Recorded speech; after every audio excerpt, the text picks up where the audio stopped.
Assalamualaikum warahmatullahi wabarakatuh. Perkenalkan, nama saya Muhammad Rosihin Nur dari Fakultas Ekonomi dan Bisnis Universitas Bina Bangsa.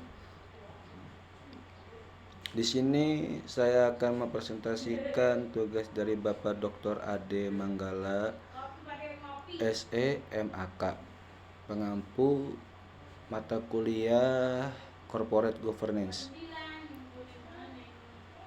Tugasnya yaitu untuk mempresentasikan jurnal yang berjudul Disiplin Pasar, Regulasi, dan Efektivitas Perbankan, apakah ukurannya penting. Langsung saja di jurnal ini yaitu terdapat abstrak dan isinya mengembangkan ukuran kompetitif disiplin pasar dan mengeksplorasi konsekuensi terkait untuk perbankan melalui efek adopsi Basel II. 706 bank dari 34 negara. Kami menghasilkan ukuran yang lebih mencerminkan disiplin pasar secara universal. Daripada variabel tunggal apapun yang populer digunakan, misalnya aktivitas utang, subordinasi, menariknya, beberapa ukuran kami lebih cocok untuk menilai disiplin pasar di negara berkembang daripada di negara maju, dan sebaliknya. Dan beberapa cocok untuk digunakan di kedua kelompok ekonomi. Yang penting dengan menggunakan penilaian dampak kami menemukan bahwa konstruksi kami memang proksi yang kredibel untuk disiplin pasar yang dibayangkan Basel II. Secara beragam berhubungan negatif dengan adopsi Basel II, lebih jauh lagi kinerja bank yang diukur dengan profitabilitas dan stabilitas menunjukkan respon yang signifikan terhadap penerapan disiplin pasar, dengan misalnya dampak yang lebih kecil pada profitabilitas bank ekonomi maju daripada profitabilitas bank ekonomi berkembang, dan penurunan risiko pinjaman di bank-bank ekonomi berkembang versus peningkatan risiko pinjaman di bank-bank ekonomi maju. Hasil lain dari makalah kami memberikan panduan kebijakan yang berguna bagi beberapa pemangku kepentingan industri perbankan. Di dalam jurnal ini terdapat pendahuluan, yaitu pendahuluannya karena peningkatan dan kompleksitas baru-baru ini dalam produk dan pasar keuangan. Keduanya disebabkan oleh inovasi yang meluas, deregulasi, liberalisasi, dan sejenisnya. Telah ada dorongan untuk mengatur lembaga keuangan jauh lebih efektif daripada sebelumnya. Sebelum krisis keuangan global, menanggapi kebutuhan ini, banyak pakar pasar keuangan dan regulasi perbankan telah menganjurkan di antara prinsip-prinsip kunci lainnya bahwa prinsip disiplin pasar menjadi bagian integral. Jika bukan di pusat, regulasi lembaga keuangan, terutama bank, menurut Ferguson tahun 1999, dan menurut Flannery tahun 2001, dan menurut Ianota 2011, dan lainnya. Rekomendasi ini tampak didasarkan pada banyak bukti bahwa investor dan pemangku kepentingan lainnya dapat secara independen menilai dan mempengaruhi prospek perusahaan melalui sinyal pasar, menurut Flannery dan Sorescu tahun 1996.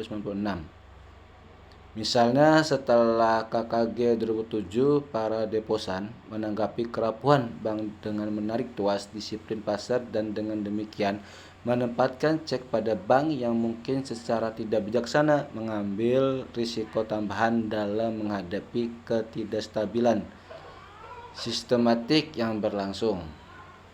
Oleh karena itu, potensi efek mitigasi dari disiplin pasar pada perilaku bank semakin melibatkan pikiran regulator keuangan sebagai cara menggunakan kekuatan pasar untuk mencapai tujuan regulasi.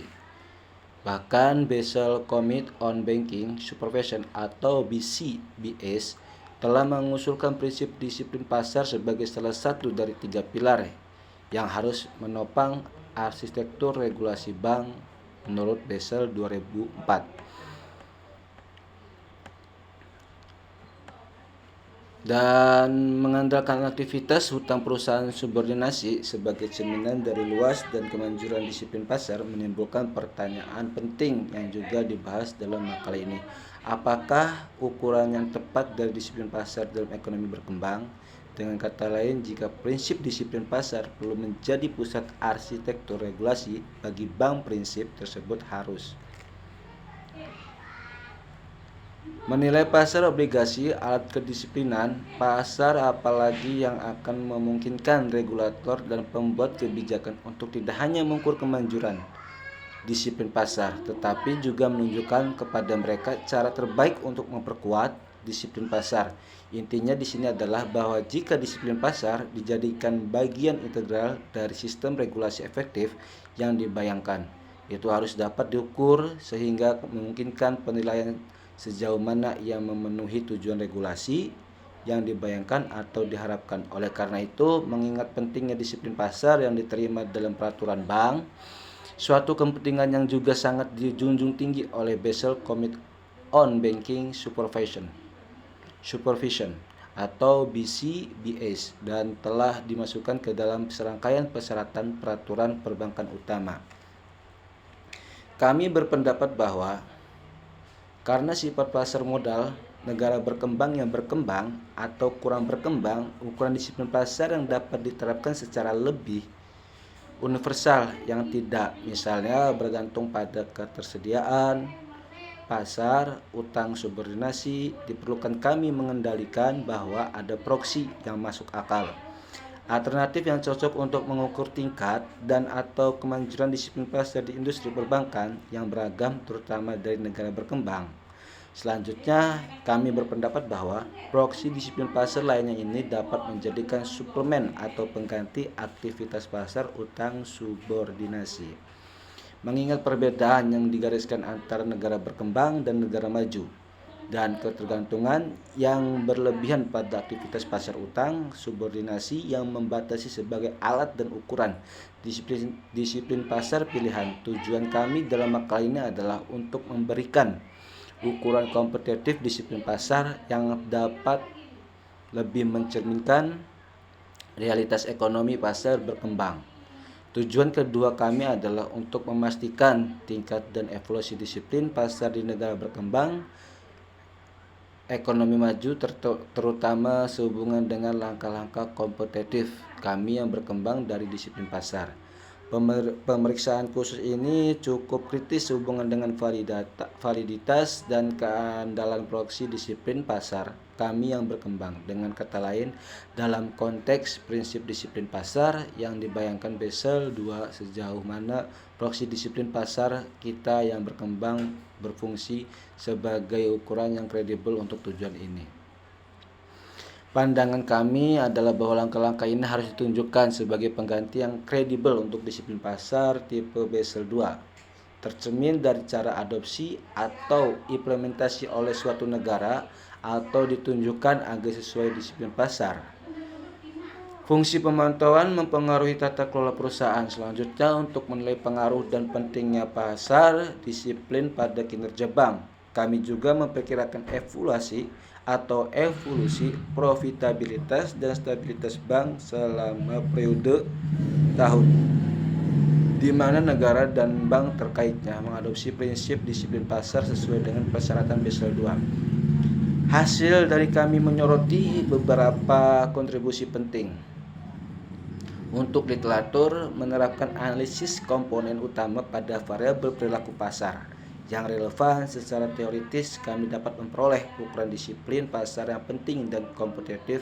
Konstruksi kami dapat diidentifikasi mencerminkan disiplin pasar yang berasal dari eksternal dan internal masing-masing dengan berasal dari luar. Misalnya yang berarti bahwa tindakan pendisiplinan berasal dari pemangku kepentingan di luar bank. Selanjutnya beberapa konstruksi sama.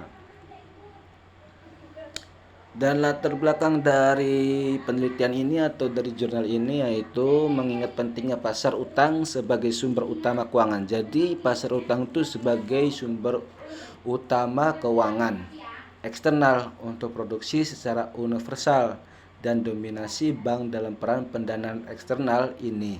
Menurut Rajan dan Jingles tahun 1998 dan Ojah dan Pillai yaitu tahun 2009. Dari Bliss dan Fennery mendefinisikan disiplin pasar dalam dua peran yang berbeda, yaitu pemantauan yang pertama, pemantauan pasar dan pengaruh pasar.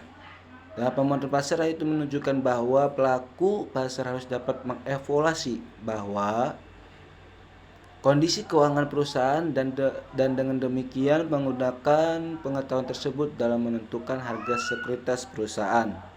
Pengaruh pasar di sisi lain bisa langsung, semi langsung, atau tidak langsung.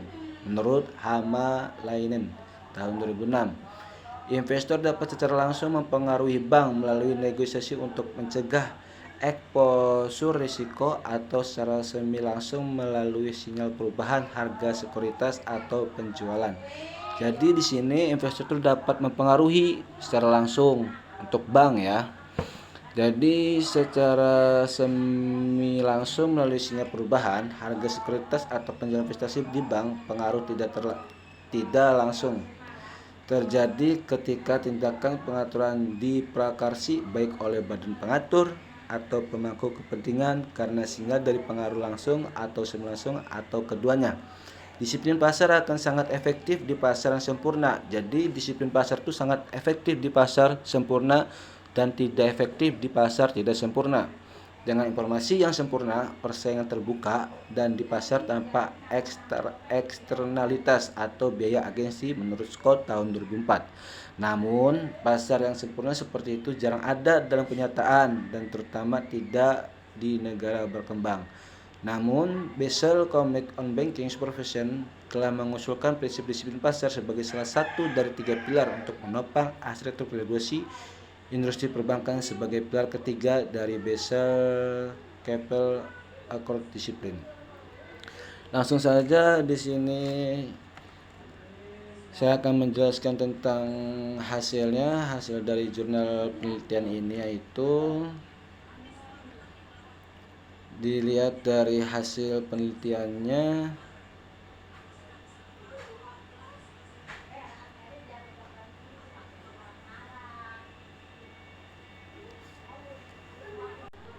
Dan di sini akan saya jelaskan tentang ringkasan untuk penelitian ini, yaitu mengingat pentingnya prinsip disiplin pasar dalam arsitektur peraturan bank yang telah diadvokasi untuk penggunaan global oleh Komite Basel untuk pengawasan perbankan.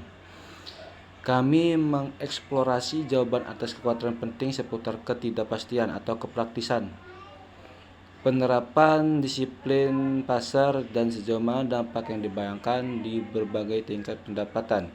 Pertama, kami mempertanyakan ketergantungannya tampak pada aktivitas di pasar utang subordinasi sebagai alat pilihan dan atau ukuran disiplin pasar.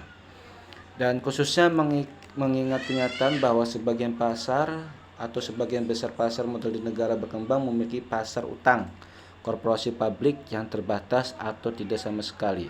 Oleh karena itu, kami mengembangkan ukuran persaingan disiplin pasar setelah mengeksplorasi kemungkinan sumber aktivitas disiplin pasar atau tindakan. Kedua, kami menguji sejauh mana langkah-langkah disiplin pasar kami yang berkembang adalah proksi yang kredibel dari prinsip disiplin pasar Basel II, serta sejauh mana implementasi disiplin pasar memiliki efek kinerja bank yang dibayangkan yang dianjurkan sebagai pasar integral, bagian dari peraturan perbankan. Lebih khusus lagi, kami menilai responsivitas konstruksi disiplin pasar yang berkembang termasuk aktivitas pasar utang subordinasi dan kinerja bank terhadap implementasi kesepakatan Basel II. Prinsip disiplin pasar yang penting kami melakukan pemeriksaan ini sepanjang perbedaan negara antara negara berkembang dan antara negara maju, terutama mengingat fakta bahwa pemikiran mungkin tidak diberikan pada kenaikan aktivitas di pasar utang subordinasi sebagai ukuran atau cerminan disiplin pasar dalam konteks ekonomi yang sedang berkembang. Menggunakan analisis komponen utama atau VCA, kami menghasilkan konstruksi yang lebih mencerminkan disiplin pasar daripada variabel tunggal yang populer digunakan sebagian besar di negara maju. Berdasarkan konstruksi ini, kami mencatat dua dimensi besar yang berbeda dari disiplin pasar, dimensi internal dan eksternal. Jadi di sini kami mencatat dua dimensi, yaitu dimensi pasar internal dan eksternal. Dimensi internal misalnya disiplin pasar dari upaya regulasi untuk mengatasi kemungkinan tindakan bank yang tidak hati-hati atau menurunkan nilai MKD 2. Dan tindakan industri perbankan internal yang dirancang untuk membatasi tindakan indisipliner atau pengambilan risiko yang tidak semestinya diperbankan MKD 4. Sedangkan dimensi eksternal meliputi tindakan penertiban dari stakeholder atau pemangku kepentingan eksternal yang terkait dengan pelaksanaan corporate governance bank MKD 1, tindakan pendisiplinan dari pemegang surat berharga bank MKD 3, dan tindakan pendisiplinan dari aktivitas pasar aset dan kewajiban bank yang tidak dapat diperdagangkan MKD 5. Mengadopsi desain penelitian studi peristiwa atau penilaian dampak kebijakan dan analisis estimasi regresi, kami menilai sejauh mana konstruksi yang berevolusi adalah proksi atau pengganti yang kredibel untuk prinsip disiplin pasar, dan menekankan motivasi kami untuk memulai pengembangan konstruksi disiplin pasar yang beragam dan kompetitif ini. Patut dicatat adalah bahwa hasil di atas menegaskan dua pandangan dalam kaitannya dengan aktivitas di pasar utang subordinasi sebagai alat disiplin pasar. Pertama, debt holders subordinasi cenderung mendisiplinkan bank secara efektif karena kemungkinan kerugian pemegang saham yang tinggi dibandingkan kelas kreditur lainnya jika terjadi kegagalan bank. Menurut Kelomiris tahun 1999 dan menurut Evanov menurut Wall tahun 2001. Kedua ini menegaskan kebijakan argumen bahwa disiplin pasar melalui aktivitas di pasar utang subordinasi saat ini tidak layak di ekonomi pasar berkembang karena ketersediaan atau ketiadaan sifat dan ukuran ekonomi berkembang. Pasar modal, dengan kata lain, sebagian besar negara berkembang tidak memiliki pasar modal yang cukup luas. Jadi antara si negara berkembang itu tidak mempunyai pasar modal cukup luas dibandingkan di negara maju. Di negara maju tersebut mempunyai pasar modal yang luas karena ekonomi di negara maju itu ekonomi yang maju, dan di negara ekonomi berkembang itu ekonomi yang berkembang dan tidak mempunyai pasar modal yang luas dan tidak mempunyai investor yang luas. Sekian dari saya, presentasi dari saya ini. Kurang lebihnya mohon maaf. Wabillahi taufiq wal hidayah. Wassalamualaikum warahmatullahi wabarakatuh.